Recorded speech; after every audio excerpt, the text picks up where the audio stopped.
pag mukha my conscience is clear, unlike him, panlabas o panloob, pati konsensya niya madumi. Ang layunin niya ay proteksyonan lang po ang kanyang mga financer at mga nasa likod ng black propaganda nito. Ang dapat kasuhan ay ang mga financials kasi sila po yung totoong mga nagnakaw. Hindi po ako magnanakaw. Hindi po ako kontraktor.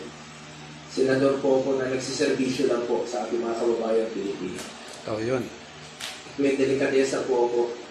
Yung prinsipyo ko po sa buhay. Yan lang po ang pwede kong pangalagaan sa kanya. Pangalan ko po, hindi ko sasayangin yan. Sasayangin natin dito sa puntang paninira. Katrabaho na po ako.